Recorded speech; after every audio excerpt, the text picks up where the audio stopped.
देखना सर। कहाँ पे देखो तो? लाइव जाएगा। हाँ, लाइव हो गया। अभी क्या किया आपने? मैंने दूसरा एक और ऐड कर दिया। ये एक्सक्लूसिव मेंबर्स के लिए, ठीक है, गॉट इट। तो एक बार ये लिंक आप प्लीज शेयर करिए एक बार वापस चैनल पे, और आप फोन पे ही रहिए एंडी, कोई दिक्कत नहीं है। जब एक बार शुरू हो जाए स्ट्रीम प्रॉपर तब आप चले जाना।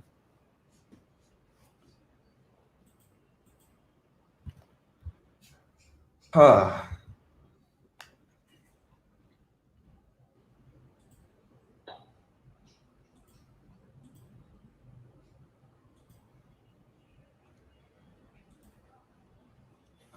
अनिरुद्ध लिंक भेज रहे हो आप ग्रुप पे? हाँ, और मुझे भी एक बार पर्सनल डीएम पे भी कर देना ताकि मैं कमेंट्स वहां से पढ़ सकता हूँ व्हाट्सएप पे। ठीक है।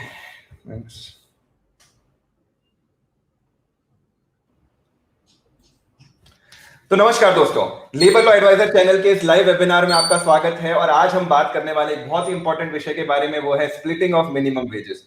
और स्प्लिटिंग ऑफ मिनिमम वेजेस पर कुछ सुप्रीम कोर्ट के डिसीजन है जिसके बारे में भी हम चर्चा करेंगे। मिनिमम वेजेस को हम डिटेल में समझेंगे हमारे आज के डिस्टिंग्विश्ड गेस्ट के साथ। और आज हमारे डिस्टिंग्विश्ड गेस्ट हैं एडवोकेट हरविंदर सिंह। आपने 1979 में लेबर लॉ कंसल्टिंग शुरू करी थी और उसके बाद से लगातार प्रैक्टिस में है। उसके अलावा कई सारे इंपॉर्टेंट जजमेंट्स का आप हिस्सा रहे हैं, चाहे वो सुप्रीम कोर्ट हो, हाई कोर्ट हो, और कई सारे इंपॉर्टेंट जजमेंट उन्होंने एम्प्लॉयर्स के फेवर में, कंपनीज के फेवर में भी दिलवाए हैं। और उसमें से जो सबसे नोटेबल जजमेंट रहा है वो 2019 का सुप्रीम कोर्ट का स्प्लिटिंग ऑफ मिनिमम वेजेस से रिलेटेड जजमेंट रहा है, जिसने बहुत सालों से चले आ रहे कंफ्यूजन को क्लियर कर दिया। ये मेरा भी सौभाग्य रहा है कि मैं उनके साथ पहले उनका एक वेबिनार अटेंड कर चुका हूं और बड़ी दिल की इच्छा थी कि किसी दिन हम उन्हें अपने चैनल पर इनवाइट कर सकें और आप सभी के साथ इस नॉलेज को शेयर कर सकें। तो दोस्तों, बड़ी इस खुशी के साथ मैं सर को आवाज दे रहा हूं मंच पर, और सर को मैं इस स्ट्रीम में ऐड कर रहा हूं। Welcome sir, labour law advisor channel के इस वेबिनार में आपका स्वागत है। Thank you. पहले तो आप बताएं what is labour law advisor. आपके यूट्यूब के तो मैं देखता रहता हूँ videos, but basically how many members you have and what do you do? तो सर, मैं थोड़ा सा बताना चाहूंगा। मैं बाय प्रोफेशन एडवोकेट नहीं हूँ। मेरी फैमिली इंडस्ट्री में है 1977 से। तो मेरे ग्रैंडफादर की हमेशा से इच्छा थी कि कोई इस काम को आगे बढ़ाए। तो by profession I am an engineer. IIT Bombay से मैंने ग्रेजुएट किया है। हाँ, पर मैंने सुना था third generation, you said third. हाँ, तो मेरे ग्रैंडफादर ने शुरू करी है practice. My grandfather is an advocate, then my mother, my father both are practicing. My mother is a gold medalist or advocate again. तो वहीं से एक सीखने की वो चीज शुरू हुई कि सीखें और साथ साथ चैनल पे लोगों के साथ शेयर करें। तो ओवरऑल अभी चैनल पे लगभग 12 लाख मेंबर्स हैं और हम इसमें basic details more towards employ perspective डालते हैं, पीएफ, ईएसआई, ग्रेजुइटी, बोनस, इन सभी से रिलेटेड। तो आप वैसे जयपुर बेस्ड हैं? जी सर। अच्छा। तो थोड़ा सा पहले आपके बारे में जानना चाहेंगे और जो इम्पोर्टेंट जजमेंट्स रहे हैं आपके, उनके बारे में थोड़ा सा एक ब्रीफ जानना चाहेंगे कि किस तरह से उन्होंने लेबर लॉस के सिनेरियो को इम्पैक्ट किया है। देखिए, एक तो अपना प्रोविडेंट फंड में वो था अपना, वो मिनिमम वेजेस से ही कनेक्टेड है इनफैक्ट, कि PF department all of a sudden वो क्लेम करने लगा कि इररिस्पेक्टिव ऑफ अलाउंसेस और व्हाटएवर, अगर एक्सक्लूडेड भी हैं, but PF contribution in the fund has to be deposited और paid on not less than the minimum rate of wages. जी, उन्होंने ये एक क्लेम शुरू करना अपना कर दिया मेरे 10-15 साल से। तो वी चैलेंज दैट कि ये कॉन्सेप्ट ही नहीं है। जी, मिनिमम वेजेस एक्ट जो है वो 1948 का है, पीएफ एक्ट जो है 1952 का है। तो उसकी डेफिनेशन बेसिक वेज की है, जबकि मिनिमम वेजेस एक्ट में 2H में वेजेस की डेफिनेशन है, विच इज लेस अपना expensive than the definition of basic wages में ज्यादा अलाउंसेस एक्सक्लूड किए गए हैं। तो ये 7A में तो आप जानते ही हो प्रोसीडिंग्स कैसे चलती हैं। पीएफ को जो कमिश्नर ने तो खिलाफ कर दिया, तो फिर हम अपील में गए। ग्रुप 4 सिक्योरिटीज का केस है ये। सो अपील में गए तो अपील हमारी अलाउ हो गई। फिर एपीएफसी गुड़गांवा ने फिर हाईकोर्ट पंजाब हरियाणा में रिट पिटीशन डाली कि नहीं जी, ये जो है ये गलत इन्होंने फैसला किया ट्रिब्यूनल ने। तो सिंगल जज ने भी होल्ड किया कि नहीं, दोनों की डेफिनेशन डिफरेंट है and the definition of basic wages has more exclusions. तो उन्होंने कहा washing allowance, convince allowance, HRA जो है ये बेसिक उसमें नहीं काउंट होगा। तो जो सिर्फ बेसिक वेज पे और डीए, अगर जिनके पास डीए अगर देते हैं सिर्फ उसी पे अपना पीएफ कटेगा। तो फिर ये एलपीए में गए। एलपीए फर्स्ट डेट पे ही जस्टिस आदर्श गोयल थे, जो बाद में सुप्रीम कोर्ट जज भी बने, आजकल एनजीटी के वो हैं, प्रेसिडेंट हैं, उन्होंने भी वो डिसमिस कर दी एलपीए। तो अब उन्होंने सुप्रीम कोर्ट आ गए जी। PF department is acting as if it is a private vindictive litigant. 3 जगह से आपको पता लग गया कि ये लॉ है और आप फिर उसका और पब्लिक मनी आप यूज कर रहे हो, कंट्रीब्यूशन जो जमा हो रहा है एम्प्लॉइज का फॉर वेस्टिंग इजी और वेस्टिंग इट। उन्होंने एक एसएलपी फाइल कर दी और एसएलपी में एक उन्होंने अपना जजेस को प्रेजुडिस करने के लिए ये प्ली ली कि जी ये क्लाइंट से पूरा ले रहे हैं और यहाँ पर ये दिखा रहे हैं जो अपॉइंटमेंट लेटर्स में कि ये बाइफर्केशन है। सो देयरफॉर ये, जबकि ये पॉइंट कहीं आया ही नहीं, ना ट्रिब्यूनल के सामने ना हाई कोर्ट, तो उस करके उन्होंने लीव ग्रांट कर दिया, तो अभी पेंडिंग है। ओके, बट मीनवाइल उन्होंने एक सर्कुलर इशू कर दिया कि जी आप जो है मिनिमम वेजेस पे सारे अपना इन्फोर्समेंट ऑफिसर्स को, एपीएफसी को, आरपीएफसी को, कि आप मिनिमम वेजेस पे ही काटिए। तो हम फिर दिल्ली हाई कोर्ट में हमने चैलेंज किया कि जब पंजाब हरियाणा ने होल्ड कर दिया और इनफैक्ट दिल्ली हाई कोर्ट ने भी अपहोल्ड किया, वो सिंगल जज जस्टिस मेहता थे, कि ये जो है वो दिस इज करेक्ट कि ये अपना उसमें इंक्लूड नहीं हो सकता है जी। तो उसके बावजूद ऐसा सर्कुलर कैसे इशू कर सकते हैं जी। So that was stayed. फिर अल्टीमेटली इन्होंने अपना एक सर्कुलर इशू किया कि that is kept in abeyance till the decision of the supreme court. Okay, तो अगर आप देखेंगे जो उसकी मिनिमम वेजेस में जो डेफिनेशन है वो 2H में है and that excludes only 3-4 allowance. और लेकिन जो पीएफ की डेफिनेशन है वो बेसिक वेजेस की है and that is under I think 2B और उसमें 3 क्लॉजेज हैं एक्सक्लूजन्स के, जिसके बारे में ब्रिज एंड रूफ की और 6 जजेस की जजमेंट थी और उसमें उन्होंने क्लियरली लिखा था व्हाट अलाउंसेस और payments are not made to all the employees in all the concerns or may not be paid to all the employees even in one concern. So in order to maintain uniformity, these allowances were excluded. But since DNS allowance, although excluded, nearly every organized establishment pays it in one form or the other, either directly or in the consolidated wages which are increased from time to time. So therefore, that has been included in section 6. For the purpose of deposit of PF contribution in the trust. So that was the distinction made. और उन्होंने कहा था क्योंकि ये it applies to all establishments, therefore to maintain uniformity, जो अपना पे कर रहे हैं consolidated या basic wages, all concerns पे कर रहे हैं, so that will only attract PF contribution and not the other allowances. But उसके बाद एक सूर्य रोशनी की जजमेंट आपको पता होगी, बड़ी पीछे वो मशहूर रही है, जस्टिस अरुण मिश्रा जी की है जी। उन्होंने ना तो प्रॉपर सुनवाई की और देवर ओनली 2 जजेस, देवर बाउंड बाय द 6 जज बेंच जजमेंट। उन्होंने क्या किया, 4 अपीलें इकट्ठी डिसाइड कर दी और उसमें होल्ड कर दिया, जबकि कोई ऐसी जो सूर्य रोशनी के केस में कोई ऐसी चीज नहीं थी कि यहाँ जो अलाउंसेस इन्होंने किए हैं ये सबटरफ्यूज है, ये एक्चुअली ये फ्रॉड है। और ये जो कन्वेंस अलाउंस और ये जो दूसरे अलाउंस दे रहे हैं और इवन एचआरए को इंक्लूड कर दिया, जबकि एचआरए स्पेसिफिकली एक्सक्लूडेड है और उन्होंने कहा जी इसलिए उन्होंने जो डिपार्टमेंट की एक थी विवेकानंद में कलकत्ता हाई कोर्ट के खिलाफ, वो उनकी अलाउ कर दी और हमारी सबके एम्प्लॉयज की डिसमिस कर दी। लेकिन बावजूद उसके it was confined to the facts of those appeals. So लेकिन पीएफ डिपार्टमेंट वाले अब क्या कर रहे हैं, उसको ग्राउंड बना के अब वो कह रहे हैं सारे अलाउंसेस पे भी दीजिए आप। बिल्कुल, which is patently wrong because bridge and roof की जो जजमेंट है that still hold the field because 6 जजेस की जजमेंट है, so that will still apply. ये सिंगल जजमेंट ने जितना कंफ्यूजन क्रिएट करा है आज तक ही कभी नहीं क्रिएट हुआ होगा इतना। हमने रिव्यू फिर लगाई कि देखिए हमारे तो आपने जो है एचआरए हमारे तो उन्होंने 7A में एक्सक्लूड कर दिया था और डिमांड ही नहीं की थी। तो हाउ हैव यू नोटेड कि एचआरए को भी उन्होंने अपना किया है, और लंच अलाउंस और टिफिन अलाउंस, और वो हाईकोर्ट ने उसको अपना एक्सक्लूड कर दिया था। हाउ आर यू सेइंग कि एक कैटेगरी के कोई एम्प्लॉयज को पर्टिकुलरली किसी काम के लिए अगर दिया जाता है, only that amount is excluded, whereas that goes against the law laid down by the 6 judges bench. So now later on I'll come to that कि code on wages में अब इन्होंने क्या किया है, जो definition of wages है वो almost उन्होंने same कर दी है अपना like the minimum wages act जो और PF की। अब क्या कर दिया है, जो HRA स्पेसिफिकली इंक्लूडेड था फॉर मिनिमम वेजेस, वो उसको इन्होंने एक्सक्लूड कर दिया।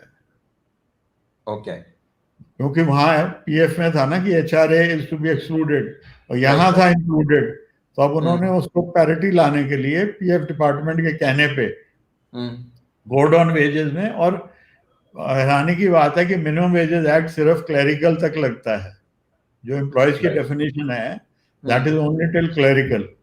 Now in the code of wages उन्होंने सुपरवाइजरी, एडमिनिस्ट्रेटिव एंड मैनेजरियल को भी इंक्लूड कर दिया। Okay, so now you will have minimum rate of wages for managers also. Okay. Whereas the very objective of the minimum wages act was for the lowly paid employees, at least you see, because objective is, let's start from the objective. क्यों minimum wages act आया?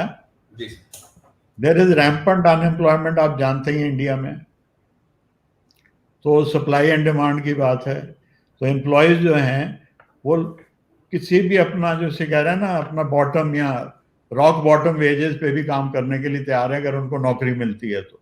जी sir. तो ये लगा कि भाई वैसे तो 19(1)(g) में you have fundamental right to carry on business, profession और व्हाटएवर, बट उसमें रीजनेबल रिस्ट्रिक्शन लगा सकते हैं। तो प्राइवेट एम्प्लॉयर पे भी इन्होंने ये सोशल वेलफेयर एक्ट्स बनाए हैं जो कि लिमिटेड उनके कॉन्ट्रैक्ट ऑफ सर्विस को लिमिट करते हैं कि भाई ये तो आपको करना ही पड़ेगा, अदरवाइज तो it is not a matter of status like public employment, it is purely a contract of employment as per the contract between the parties. Now what happened was, to avoid exploitation of those workmen, because just because there was supply and demand में नौकरियां नहीं थी, तो उन्होंने parliament thought it fit to enact this minimum wages act. ये at least minimum wages act तो जो है वो जो scheduled employment, and this is also to be noted, ये जो मिनिमम वेजेस एक्ट है और उसमें जो मिनिमम वेजेस तय की जाती हैं ये शेड्यूल्ड एम्प्लॉयमेंट्स के लिए हैं जी। जो नॉन शेड्यूल्ड एम्प्लॉयमेंट्स हैं उसके बारे में सुप्रीम कोर्ट की जजमेंट है लिंगगौडा की, कर्नाटका में था अपना इंजीनियरिंग इंडस्ट्री, उसमें जो सिक्योरिटी सर्विसेज प्रोवाइड करते थे तब security services was not a scheduled employment in Karnataka. जी सर। तो उन्होंने कहा where there is no scheduled employment, then the non-scheduled employer can pay any wages. Okay. Even less than the minimum wages, because the act does not apply to him. That is purely as per contract of service. And if the government wants, it can include the other establishment employments also, which have not been included, if it thinks fit. Otherwise, उनको comply करने की कोई जरूरत नहीं है। ठीक है sir. So now ये जो act जो आया है, इसका preamble itself states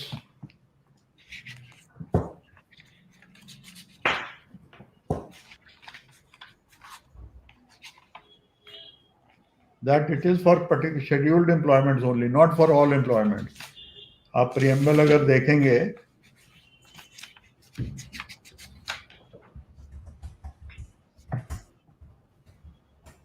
इसमें लिखा हुआ है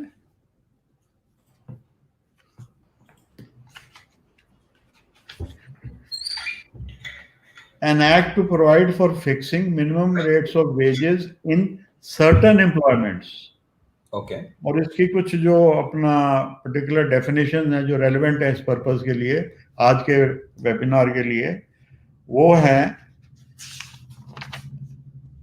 the definition contained in section 2H of wages. It is in two parts. आप देखेंगे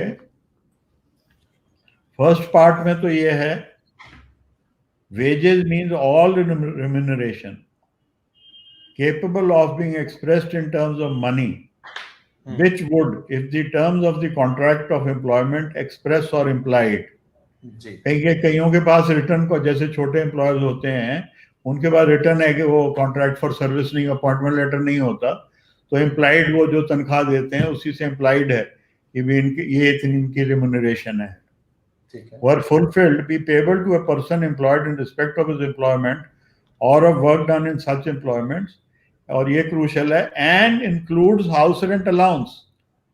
Okay. But does not include, अब ये जो सेकंड पार्ट है, exclusion part, the value of any house accommodation, supply of light, water, medical attendance, or any other amenity or any service excluded by general or special order of the appropriate government. ऐसा कोई अभी order उन्होंने issue किया नहीं है. And any contribution paid by the employer to any pension fund or provident fund or under any scheme of social insurance, any traveling allowance. Now this is to be distinguished from conveyance allowance.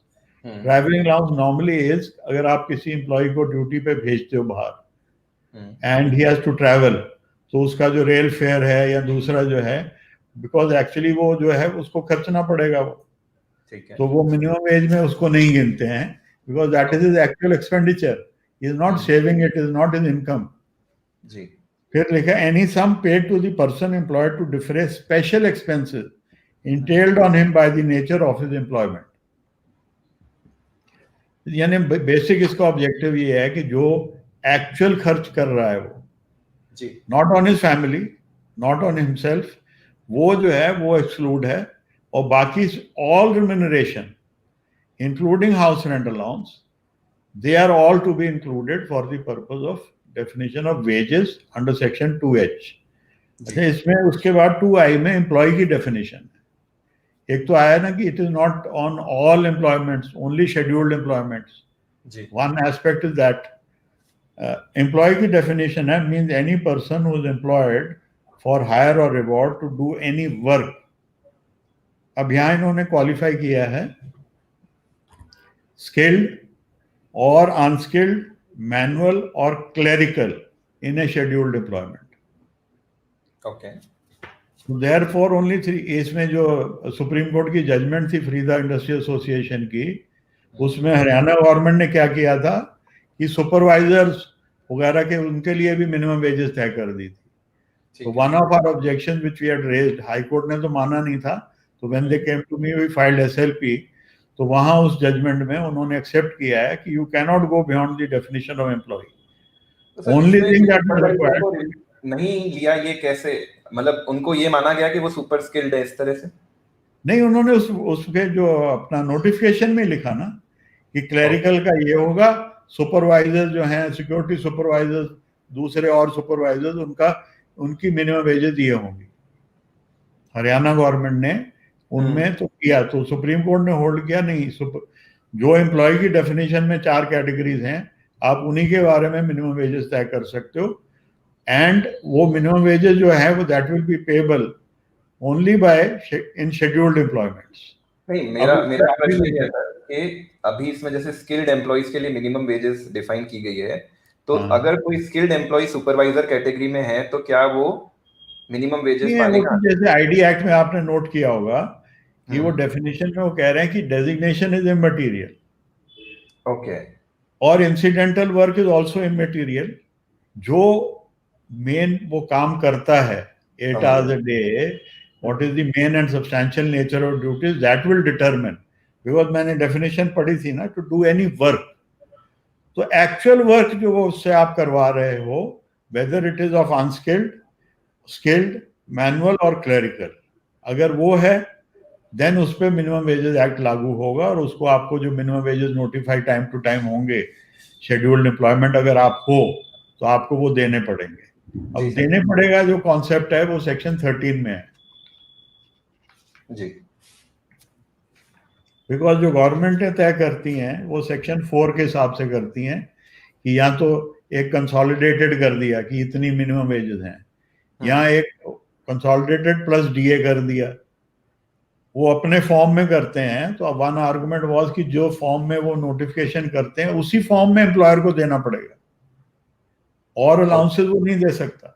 अगर consolidated वो है notification में तो उसी form में employer को देना पड़ेगा, और अगर उसके साथ स्पेशल अलाउंस है तो वो उसको स्पेशल अलाउंस भी उसी फॉर्म में देना पड़ेगा, एंड और कोई फॉर्म में आप कोई रेम्यूनरेशन पे नहीं कर सकते। Okay, so now we come to section, और जो प्रोसीजर फॉर फिक्सेशन और रिवीजन ऑफ मिनिमम वेजेस वो सेक्शन अपना इसमें 5 में है, 5(1)(a), 5(1)(b), एंड सेक्शन 9 वगैरह में जो बोर्ड, एडवाइजरी बोर्ड और वो हैं जो कि डिटरमिन करते हैं, एडवाइस करते हैं गवर्नमेंट को, और अप्रोप्रिएट गवर्नमेंट की कुछ शेड्यूल्ड एम्प्लॉयमेंट सेंट्रल गवर्नमेंट की हैं जहां वो अप्रोप्रिएट गवर्नमेंट है, और कुछ जो स्टेट गवर्नमेंट्स की हैं जहां की वो अप्रोप्रिएट गवर्नमेंट है। जी सर। अब सेक्शन 13 जो है, sorry it is section 12,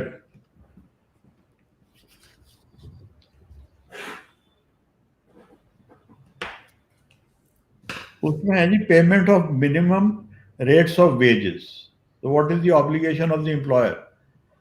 where in respect of any scheduled employment a notification under section 5 is in force, the employer shall pay to every employee engaged in a scheduled employment under him, अब ये बड़ा crucial है, wages. So we go back to definition of wages under section 2H. Ji, At a rate not less than the minimum rates of wages fixed by such notification. तो हमारा argument ये था कि इस सेक्शन से clear है कि जो definition all remuneration except the excluded payments will be taken into account for by the which are being paid by the employer for determining कि जो वो वेजेस पे कर रहा है, जो आपने notified minimum rate of wages है उससे कम तो नहीं है, और अगर वो दे रहा है taking all those remuneration allowances HRA into consideration, agar some total of that is not less than the minimum rate of wages fixed by the government in its notification, then the employer is complying with the obligation.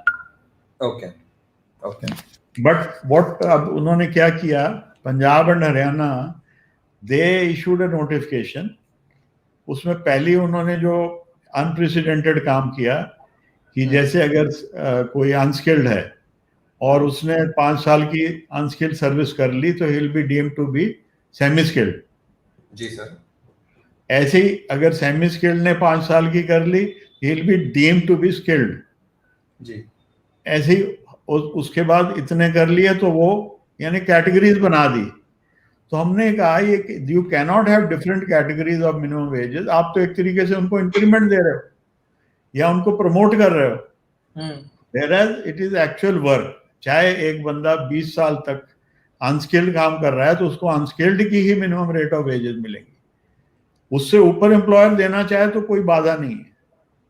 लेकिन जो statutory जो minimum rate of wages है, because इसके लिए financial capacity of the employer जो नहीं consider की जाती, whereas आपको पता होगा कॉन्सेप्ट में lowest is the minimum wages, then comes अपना fair wages, then comes living wages. जी, और ये एक्ट जो है ये सिर्फ minimum wages rate of wages तय करने के लिए ही बनाया गया है। अगर किसी इंडस्ट्री में अंडर द आईडी एक्ट कोई एम्प्लॉय जो वर्कमैन हैं वो समझते हैं कि ये मिनिमम वेजेस से हमें ज़्यादा मिलना चाहिए फॉर द रीज़न कि financial capacity of the employer to bear the extra financial burden which may be caused by paying them more than the minimum rate of wages, and industry का हम reason basis के में बाकी जो similar industries हैं in the region they are paying more, so they can raise an industrial dispute, और वो industrial tribunal के पास रेफर होगा, और वो industrial tribunal on the basis of evidence by taking into consideration this two इसी parameters region cum industry and financial capacity can grant even more than the minimum rate of wages. Okay, but cause this act, इसमें सिर्फ minimum rate of wages तय करने का function है government का, और वो 3 कैटेगरी हैं, कंसोलिडेटेड अलॉन्ग विद अलाउंस और व्हाटएवर, वो अपनी नोटिफिकेशन में सारी जो रेलेवेंट सर्कमस्टांसेस हैं, including nature of employment, including कि उनको क्या बेनिफिट एम्प्लॉयज को मिल रहा है, अच्छा वहाँ कहाँ सिचुएटेड है उस एरिया में, because food is one of the components for determining minimum rates of wages.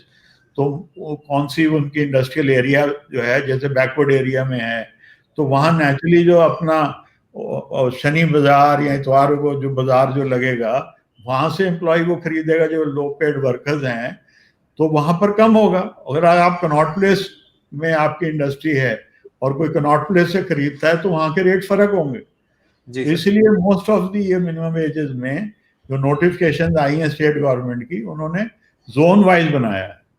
Even Maharashtra में भी, जैसे Mumbai is naturally much costlier city, तो उन्होंने उस जोन के लिए ज्यादा और बाकी जो जोन है जो बैकवर्ड एरियाज में है उसके लिए कम उन्होंने फिक्स की हुई। So the employer's obligation is only to pay wages as defined under section 2H, which taking sum total of which, if it is equal or exceeds the minimum rate of wages which have been notified for that scheduled employment for the employees concerned, categories of employees concerned, so then the employer is complying with its legal obligation under the Minimum Wages Act. जी sir. एक इन्होंने और किया हरियाणा और पंजाब ने, कि इन्होंने एक कॉन्सेप्ट बना लिया basic minimum rate of wages, कि जो basic minimum rate of wages हैं उसको एम्प्लॉयर बाइफरकेट नहीं कर सकता। ओके, दिस इज जो बोन ऑफ कंटेंशन जो आज वेबिनार में हम डिस्कस कर रहे हैं। उन्होंने ये कहा कि एक जो basic minimum rate of wages हमने नोटिफाई किया है उसको एम्प्लॉयर बाइफरकेट नहीं कर सकता। ओके, मींस वो जो है दैट बिकम्स कंसोलिडेटेड वेजेस, तो पीएफ भी उतने पे ही कटेगा सारे पे, which was their earlier stand in the by the PF department, कि जो पीएफ की कंट्रीब्यूशन जो है it should not be on less than the minimum rate of wages. जी, उन दोनों को करने के लिए that was an attempt made by them कि आप बाइफरकेट नहीं कर सकते। तो पंजाब हरियाणा हाई कोर्ट ने by taking into consideration section 11 which speaks about wages in kind, जिसमें है कि अगर सेपरेट नोटिफिकेशन होगा देन जो वेजेस इन जो काइंड है उसकी वैल्यूएशन के हिसाब से that will also be counted as wages. जबकि इसमें झगड़ा ये था कि नहीं, as per section 12 and definition of wages under section 2H, the contention of the employer was कि we are paying and we are paying as HRA, as conveyance allowance, which is not excluded. So this is all remuneration which will form part of the wages, और इसमें आप हमें bifurcation करने से नहीं रोक सकते legally. Punjab Haryana high court ने नहीं एक्सेप्ट किया, तो we went to the supreme court. और सुप्रीम कोर्ट के सामने that judgment there were already, luckily there was already an old earlier notification जिसके बेसिस पे वो ऑलरेडी एक SLP पेंडिंग थी एंड लीव ग्रांट हो चुकी थी। That was Hindustan sanitary ware, which was of 2010।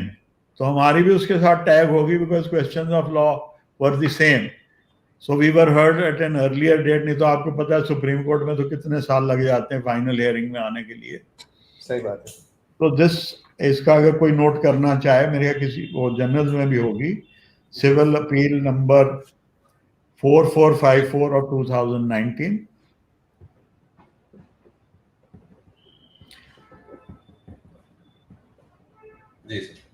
Faridabad Industries Association versus State of Haryana and another, और दूसरी थी सिविल अपील नंबर 2539 of 2010,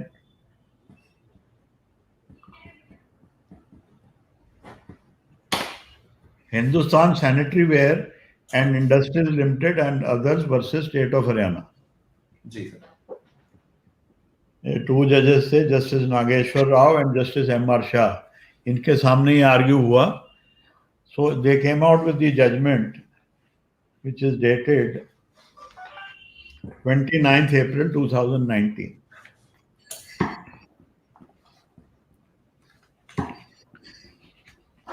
उसके वो सेक्शन 16 में कहते हैं, सॉरी पैरा 16 में, wages is defined in section 2H to mean all remuneration capable of being expressed in terms of money which would, if वो जो मैंने पढ़ा था आपको, जी sir. and includes house rent allowance. There are 4 exclusions in the definition relating to traveling allowance, value of house accommodation, वो भी मैंने पढ़ा था. If certain components of the remuneration are taken care of by the employer by paying them as allowances, he cannot be asked to pay twice over such allowance oblique payments which are part of the remuneration. So therefore, we are of the opinion that the prohibition on segregation of the wages into components under the notification is not a valid exercise of power. Okay. As such, उनका जो direction उसका था वो उन्होंने quash कर दिया है. पंजाब ने क्या किया, when they realized, high court में जब पिटीशन पेंडिंग थी कि ये हमने गलत कर दिया है, डेफिनेशन सेक्शन 11 और उसको पढ़ के 12 को और डेफिनेशन को we should not have done, you cannot segregate, तो उन्होंने एक सर्कुलर इशू कर दिया, यू कैन सेग्रीगेट. Okay. And those allowances you see which are to be counted as wages will be counted. So ये जजमेंट आई थी. अब इसमें देखने वाली बात यह है कि मिनिमम वेजेस जब तय करते हैं तो क्या क्या इंक्लूड किया जाता है. बिकॉज वो पेमेंट अगर आप सेपरेटली दे रहे हो तो they will also be counted. You can't be asked to pay twice over कि मिनिमम वेजेस भी दो और वो जो जिसमें वो कंपोनेंट ऑलरेडी गिन लिया है.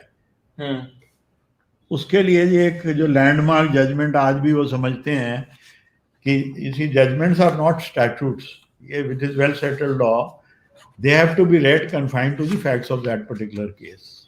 और इट इज नॉट कि एक बार जब जजमेंट दे दी तो हमेशा के लिए रहेगी, because law is not a static subject. With passage of time things change.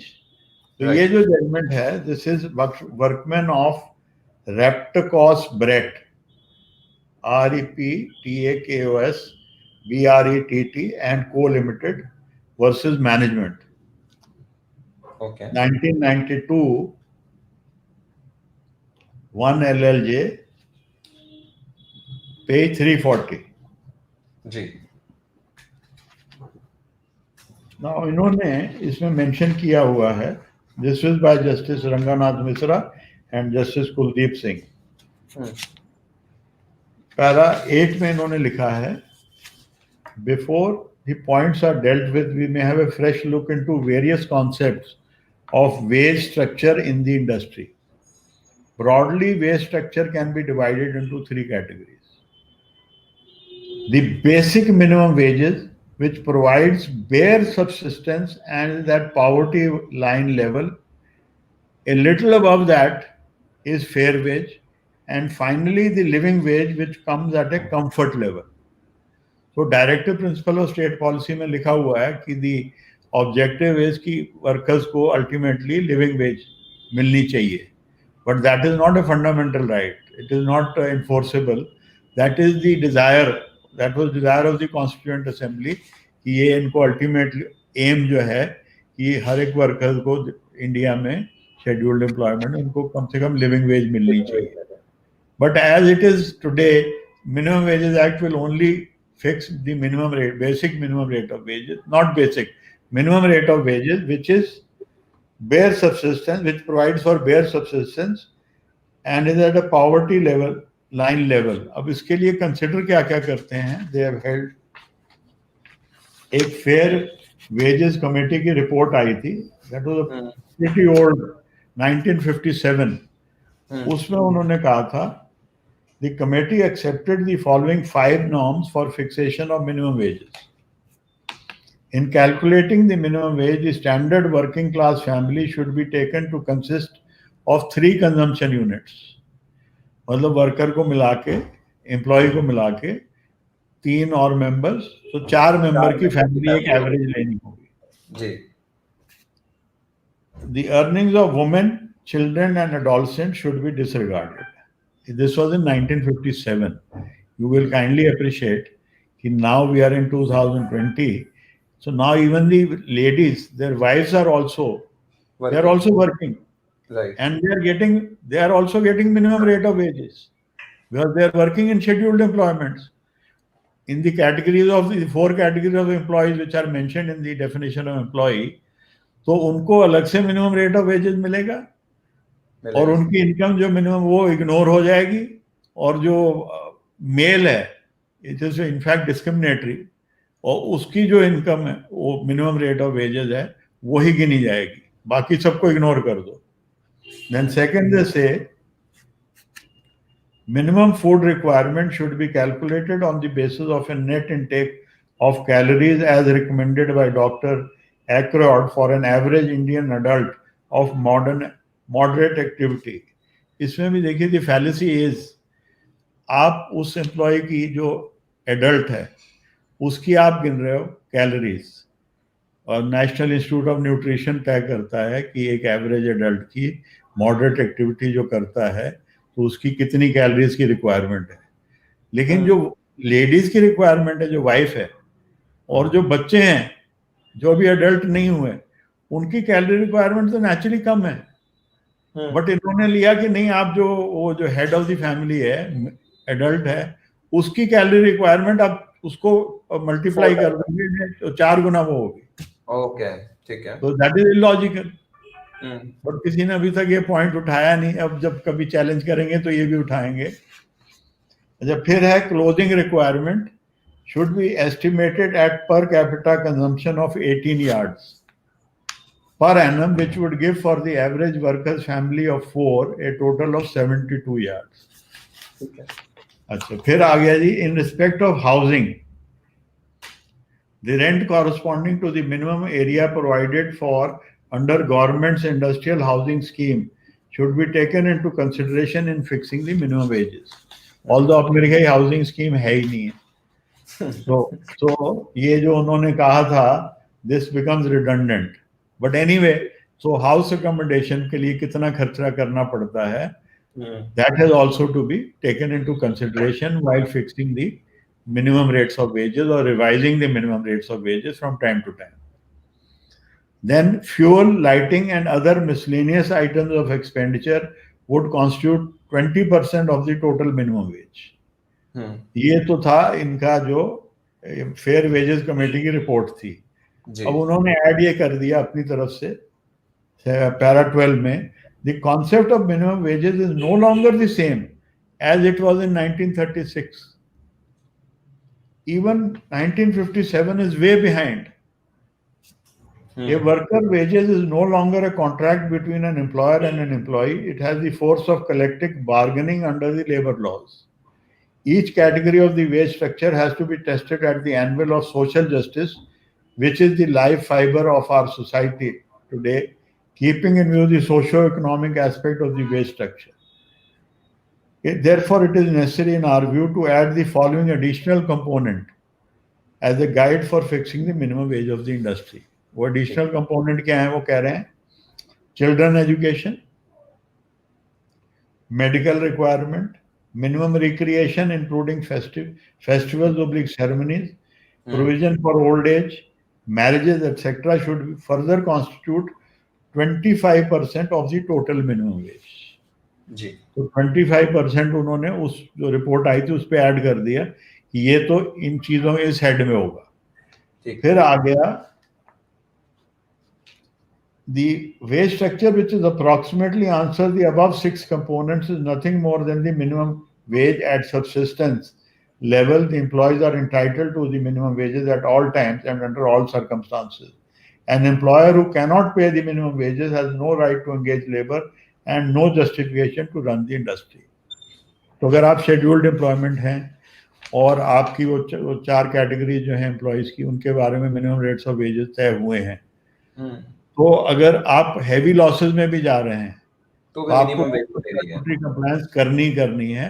अगर आप नहीं कर सकते then you have no right to exist, you have to close down. Right. So अब क्वेश्चन ही आता है, जो अब सुप्रीम कोर्ट की अब की जो जजमेंट मैंने पढ़ी थी फ्रीदा इंडस्ट्री एसोसिएशन की, वो कह रहे हैं अगर जो आप कंपोनेंट गिनते हो for calculating what should be the minimum rates of wages, अगर वो employer in form of an allowance already pay कर रहा है So then that should be taken as part for the purpose of wages. That should be taken as part of wages.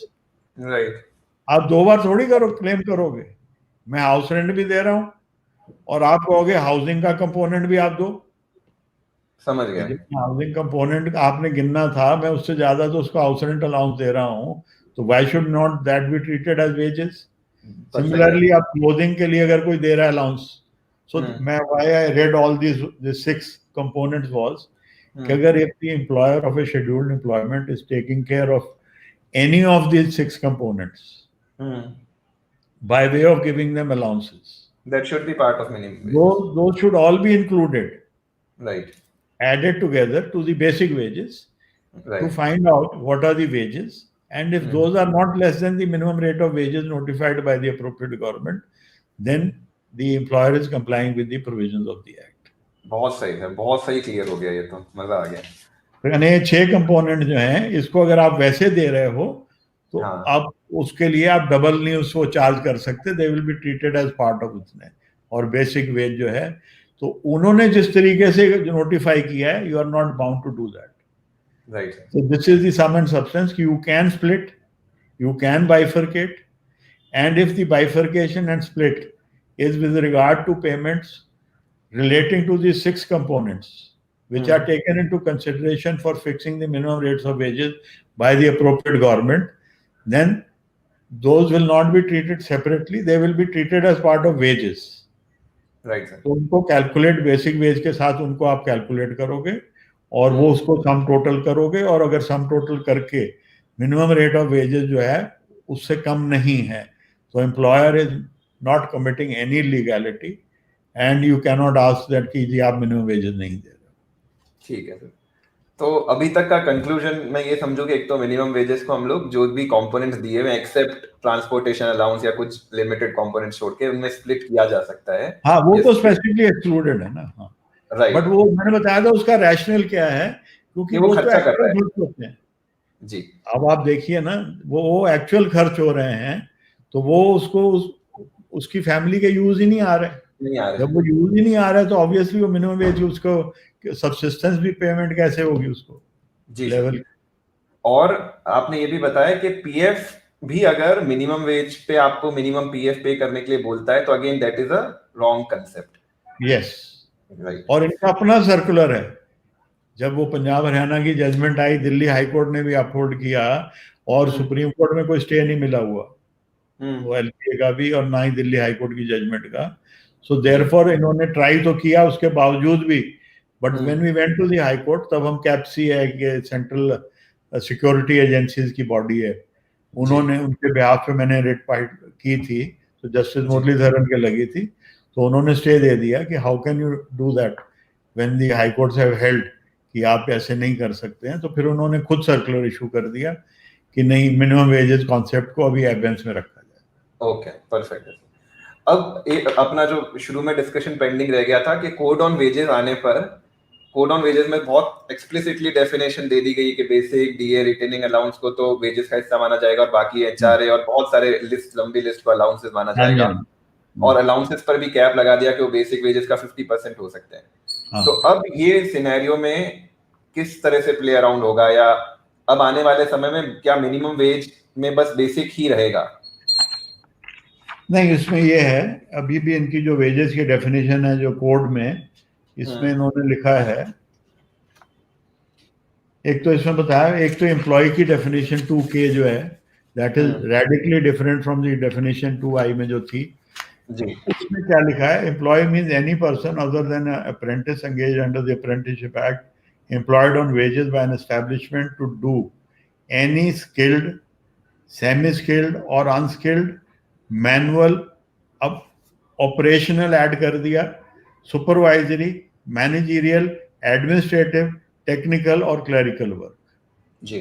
मैंने इसमें categories बढ़ा दी, जबकि उसका कोई रैशनल नहीं है। Will challenge the virus of this particular, इसी जो इन्होंने ये प्रोविजन किए हैं, because minimum wages for particular the lowest category who have to be protected।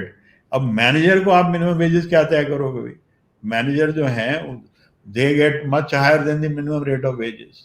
So उनके does they give power to the government कि वो मैनेजर लेवल तक की मिनिमम वेजेस तय कर सकते हैं? हाँ, they have to, because employee की डेफिनेशन में है। और Okay. फिर इसमें वेजेस की डेफिनेशन में पढ़ देता हूं।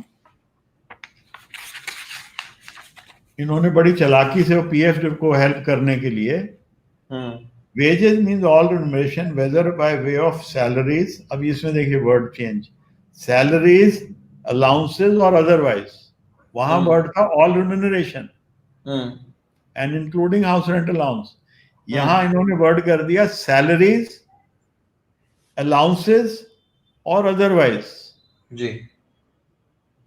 Expressed in terms of money और केपेबल, वो तो सेम है, and includes basic pay, dearness allowance and retaining allowance if any, जी। But does not include any bonus, वो पहले भी था, जैसे वैल्यू ऑफ हाउस अकोमोडेशन पहले भी था, एनी कॉन्ट्रीब्यूशन वो भी पहले था। अब डी में कर दिया एनी कन्वेंस अलाउंस और the value of any travelling concession, जी। वहां पर आपने देखा ट्रैवलिंग अलाउंस का था, यहां इन्होंने कन्वेंस वर्ड भी यूज कर दिया जी। कि आप वो उसको नहीं गिन सकते, आप कन्वेंस जितना मर्जी देते हो वो आप मिनिमम वेजेस में काउंट नहीं होगा, जबकि पहले होता था। ओके। नेक्स्ट है एफ में हाउस रेंट अलाउंस, जबकि पिछली डेफिनेशन में and includes house rent allowance specifically उसमें प्रोवाइडेड था वेजेस की डेफिनेशन में। तो ये हाउस रेंट अलाउंस इंक्लूड करना will be totally against the judgment of the supreme court in Farida industries association कि when that is a component जो आप गिन रहे हो मिनिमम रेट ऑफ वेजेस तय करने के लिए, और वो एम्प्लॉयर उसको दे रहा है हाउस रेंट अलाउंस के तौर पे, तो आप डबल पेमेंट थोड़ी मांग सकते हो। तो इन्होंने कोई रीजन ही नहीं दिया कि कोई what is the classification, what is the regional classification, what is the intelligible differentia कि आप हाउस रेंट अलाउंस पहले इंक्लूड था, अब उसको एक्सक्लूड क्यों करना चाह रहे हो। और इन्होंने आगे प्रोवाइडेड, फिर वो आपने जो बताया 50% से अगर अलाउंसेस एक्सक्लूडेबल भी हैं तो वो 50% तक ही होंगे टोटल क्रॉस के, और वो बेसिक का हिस्सा बन जाएगा, वो बेसिक वो माना जाएगा। तो दिस ये इज, तो बहुत और रूल्स भी इन्होंने किए हैं, उसका आप लोग मेरा बना ही रहे होगे, रूल्स के ऑब्जेक्शन में रहा हो गया टाइम अभी कंप्लीट कि नहीं? नहीं, मेरे ख्याल में सर 20 सितंबर या 22 सितंबर के आसपास तक है शायद टाइम है। हाँ, तो उसमें वो भी इससे तो काफी ज्यादा बर्डन बढ़ जाएगा एम्प्लॉयर के ऊपर, क्योंकि अब तो मतलब मिनिमम वेज के ऊपर ही जो अलाउंसेस जो एचआरए वगैरह दे रहे हैं वो तो इंक्लूड ही नहीं रहेंगे, तो पूरा बेसिक देना पड़ेगा, और फिर पूरे बेसिक एचआरए जो है वो आप देखिए आप हटा भी नहीं सकते, बिकॉज अगर वर्किंग कैटेगरी आईडी एक्ट में तो सेक्शन 9A का नोटिस देना पड़ेगा कि जी आप एचआरए जो एग्जिस्टिंग कंडीशंस ऑफ सर्विस को कम भी नहीं कर सकते, और हाउस रेंट अब गिना भी नहीं जाएगा अगर कोड ऑन वेजेस इन्फोर्स हो गया तो। जी। बट तो यू क्या नेवर चैलेंज किया जा सकता है, क्योंकि तो पार्लियामेंट से पास हुआ एक्ट, तो क्या इसको चैलेंज किया जा सकता है? हाँ, क्यों नहीं, उसके वायरस तो चैलेंज किए जा सकते हैं ना। ओके। अगर बताया ना कि वो अगर अनकॉन्स्टिट्यूशनल है, मीन्स कोई रैशनल बेसिस नहीं है for that, and in fact it is goes against the judgment laid down by the supreme court, तो इसमें कोई इंटेलिजिबल डिफरेंशिया भी नहीं है, so therefore it can always be challenge. अब जैसे इन्होंने नोटिफिकेशन इशू दिल्ली में किया था पहले, व्हाट दे डिड वाज वो एक फार्स एक्सरसाइज करके, और जो deputy labour commissioner were part of the जो कमेटी जो बनाई गई थी मिनिमम वेजेस एडवाइजरी कमेटी, जबकि कुछ एम्प्लॉयमेंट शेड्यूल्ड एम्प्लॉयमेंट खुद दिल्ली गवर्नमेंट की थी। एक तो बायस का हमने लिया कि जब आप अपनी एम्प्लॉयमेंट्स के बारे में ही एक गवर्नमेंट एम्प्लॉयज को आप कैसे अपना जो अपने सबऑर्डिनेट एम्प्लॉयज को उसमें पार्ट बना सकते हो as independent person, how are they independent, they have a vital interest. दूसरा उन्होंने क्या किया, 2 जगह गए आप दिल्ली में, कनॉट प्लेस में, प्राइसियस्ट मार्केट इन द वर्ल्ड, और वहां जाके 2 अपना एक खादी भंडार से मिनिमम रेट ऑफ वेजेस लिया क्लॉथिंग का, और हाईएस्ट भी लिया जो सिल्क वाला, और उसका एवरेज निकाल के, तो that will not B minimum wages. ऐसे ही चले गए ये वहां पर जो एक केंद्रीय भंडार, उसमें आप मानोगे नहीं इन्होंने क्या किया, ये ताजमहल टी और सुप्रीम बासमती राइस, यानी लोएस्ट जो प्राइस्ड आइटम्स थे वो, और जो हाईएस्ट प्राइस्ड आइटम वो भी गिन के उनका एवरेज निकाल के और उन्होंने बता दिया जी ये minimum rate of wages notify कर दी। ओके। तो हमने चैलेंज किया तो क्वैश हो गया, क्वैश हो गया तो अब सुप्रीम कोर्ट में पेंडिंग है। सुप्रीम कोर्ट ने कहा आप दोबारा एक्सरसाइज करो। ओके। और दोबारा एक्सरसाइज की इन्होंने, फिर आइडेंटिकल, सिर्फ ये 5(1)A की जगह इस बार किया 5(1)B। 5(1)B में तब अप्लाई होता है जबकि गवर्नमेंट के पास सारा मटेरियल ऑलरेडी हो। तो फिर वो क्या करते हैं, एक प्रपोजल इशू करते हैं जी। और सॉरी, जो स्टेक होल्डर्स हैं उनसे रिप्रेजेंटेशन मंगवाते हैं और बोर्ड बनाते हैं और बोर्ड कंसिडर करता है। और बोर्ड में वही मेंबर गवर्नमेंट के जो डिप्टी जॉइंट लेबर कमिश्नर था, जिसके बारे में इनफैक्ट स्ट्रिक्चर पास हुए थे पिछली बार, जो अपना dB of Delhi high court में राजेंद्र धर जो था, कि भी ही मिस इन्फॉर्म्ड कि हमने एम्प्लॉयर को, जी हमने कोशिश की बुलाने की लेकिन एड्रेस ही नहीं मिला, जबकि मैंने उसको साइट से दिखाया, इनकी अपनी साइट पे कितने 157 एसोसिएशंस ऑफ एम्प्लॉयर्स के एड्रेसेस है और सारा उनकी डिटेल भी ऑफिस बेयरर्स की। तो इसलिए उन्होंने दोबारा से वही एक्सरसाइज करके, अब वो फिर पेंडिंग है, लेकिन अब वो लॉकडाउन आ गया है इसलिए स्टे एप्लीकेशन जो अभी तक सुनवाई में नहीं आई। Okay. But I don't know, code and wages का एक एग्जांपल ये है कि आई डोंट नो वेदर ये इसको इन्फोर्स करेंगे कि नहीं करेंगे, because I will tell you an example.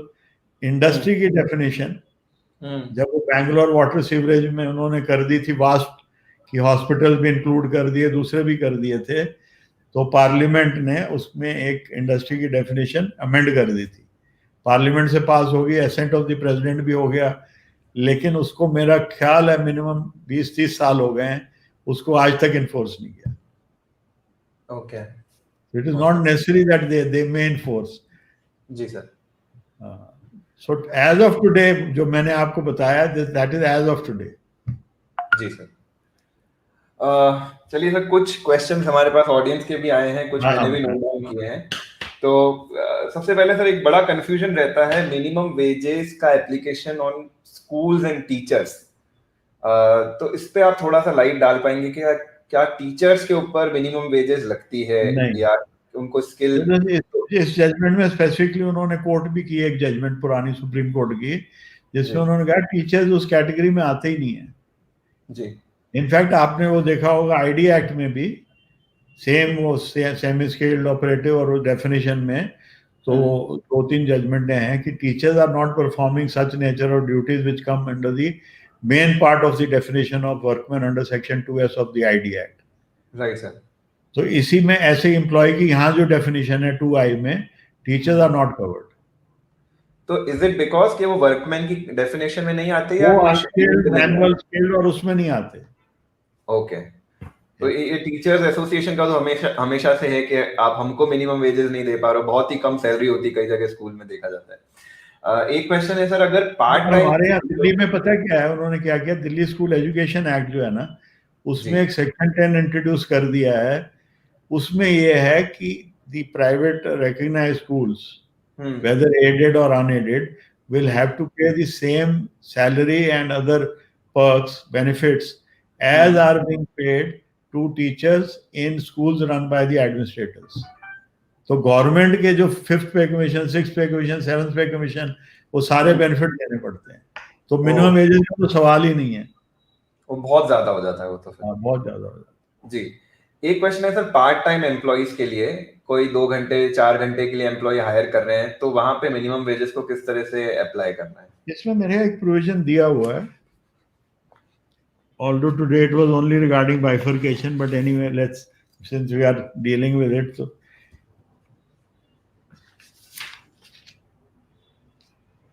Overtime का तो सेक्शन 14 है।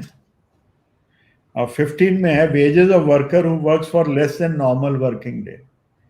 If an employee whose minimum rate of wages has been fixed under this act by the day works for any day on which he was employed for a period of less than the requisite number of hours constituting a normal working day, he shall, save as otherwise hereinafter provided, be entitled to receive wages in respect of work done by him on that day as if he had worked for a full normal working day.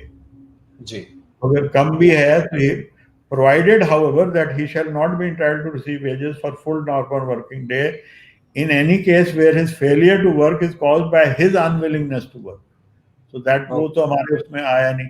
Second is in such other cases and circumstances as may be prescribed.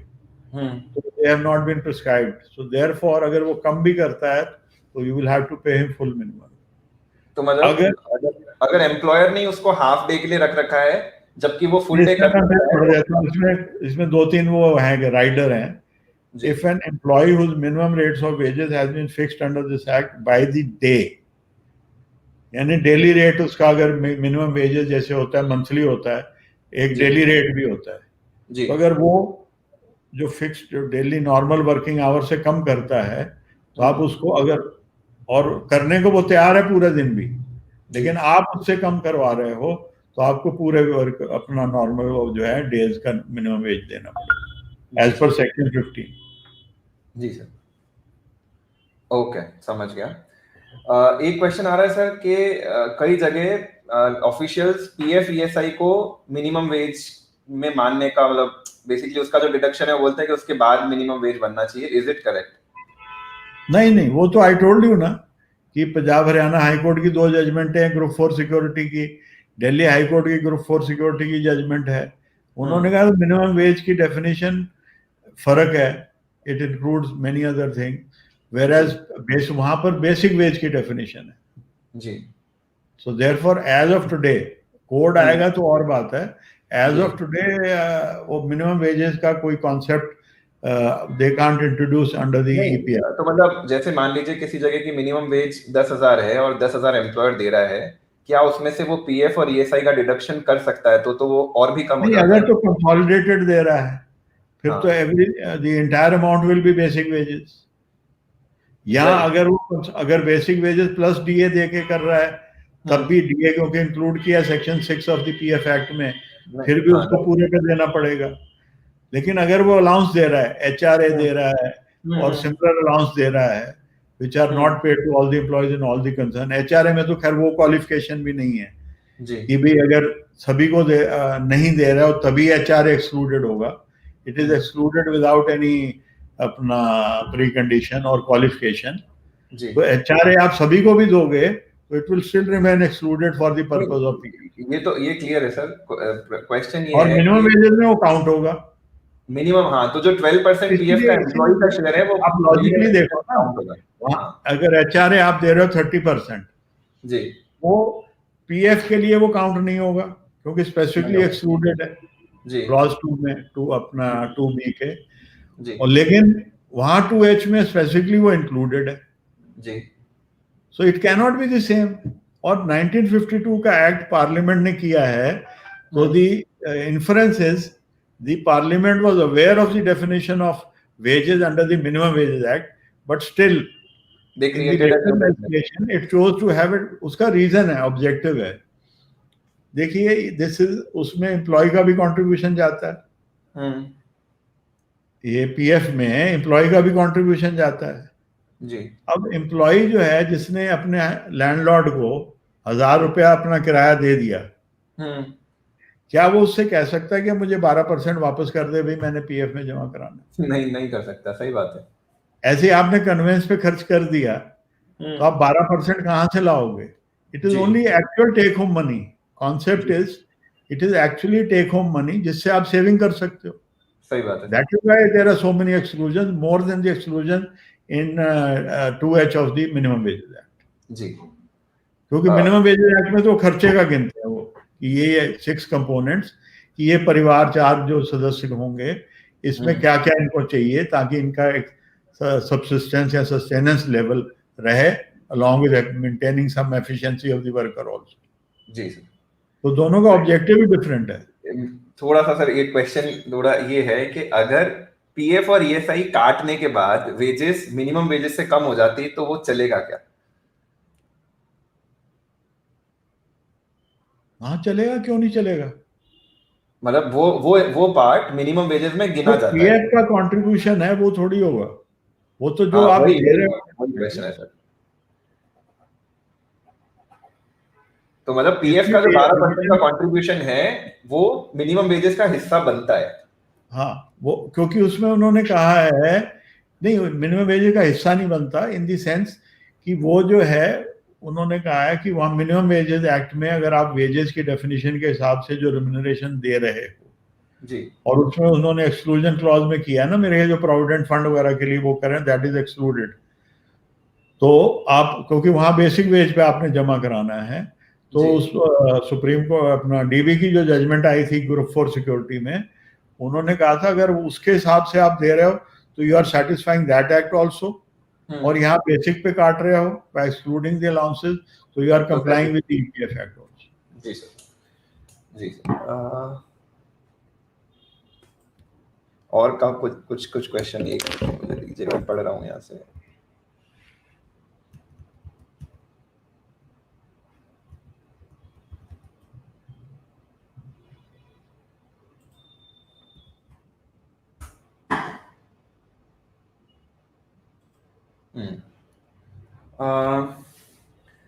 Deepali जी पूछ रहे हैं sir, contractor के case में PF ESI applicable है क्या?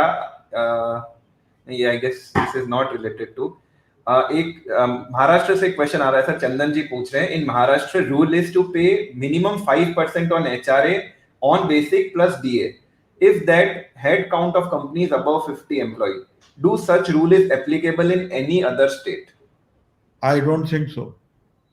और वो भी जो महाराष्ट्र में दैट इज मिनिमम, उससे ऊपर भी दे सकते हैं, but that is the minimum. जी सर। सर एक क्वेश्चन आ रहा है मिनिमम वेज और बोनस से रिलेटेड कि सर मिनिमम वेज पीएफ के टाइम तो 15,000 लेके चलते हैं, लेकिन फुल एंड फाइनल और बोनस के टाइम पर वो कम बेसिक लेकर चलते हैं, क्या ये सही है या गलत? नहीं, उसमें तो बेसिक जो पेमेंट ऑफ बोनस एक्ट में जो अमेंडमेंट आया था ना, उसमें तो 7,000 और minimum wages whichever is higher. तो अगर मिनिमम वेजेस हायर हैं, जैसे अब दिल्ली में 14,000 15,000 हो गए, इवन अनस्किल्ड के लिए 14,000 है।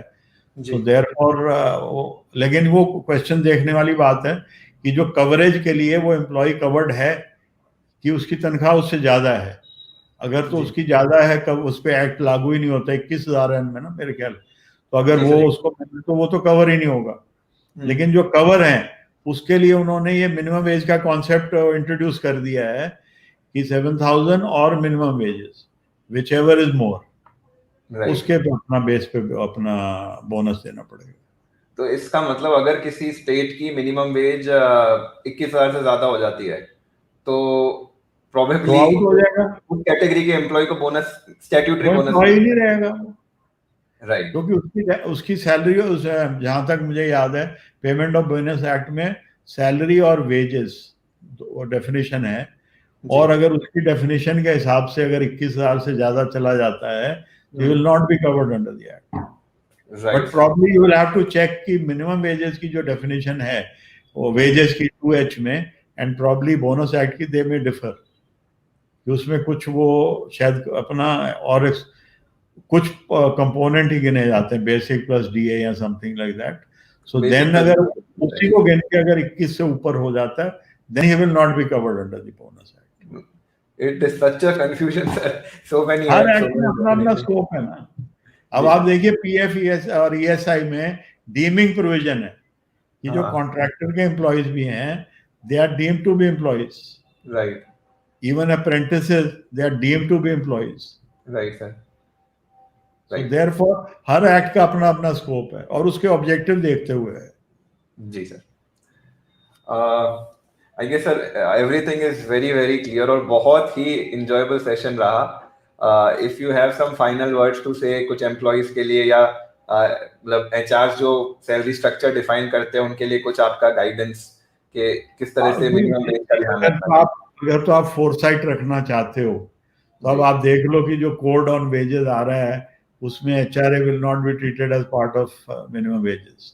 जी, so you will have to change your wage structure in such a way कि उनको एम्प्लॉय को प्रेजुडिस भी कॉज ना हो, ताकि वो 9A अट्रैक्ट ना हो ऑफ द आईडिया एक्ट।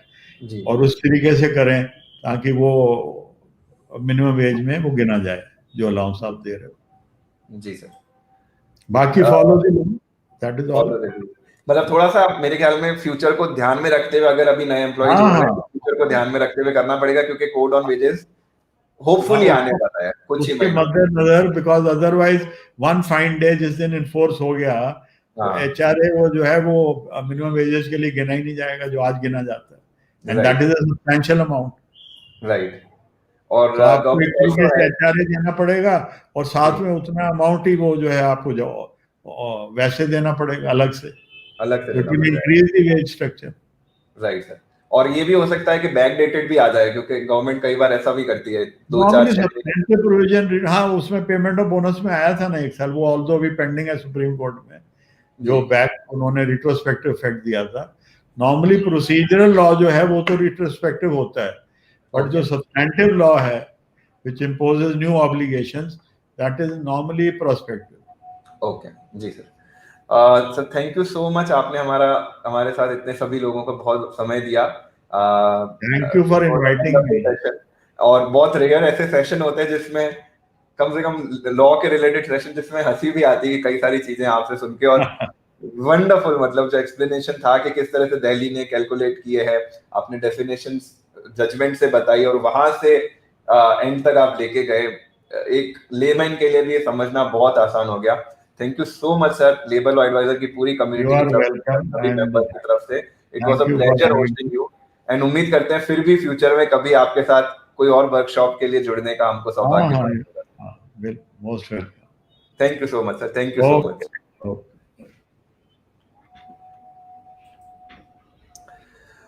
तो सभी मेंबर्स, आई होप आज का सेशन आपके लिए एंजॉयबल रहा होगा। अगर आपके कोई कमेंट्स हैं तो आप इस वीडियो के कमेंट्स में बताएंगे तो हम उसको भी सॉल्व करने की कोशिश करेंगे। मुझे पर्सनली बहुत सीखने को मिला आज के सेशन में, and I guess that is the same for you. तो लेबर लॉ एडवाइजर के सभी एक्सक्लूसिव मेंबर्स को ऋषभ जैन का नमस्कार। चलिए मिलते हैं किसी एक और सेशन में। जय हिंद, जय भारत।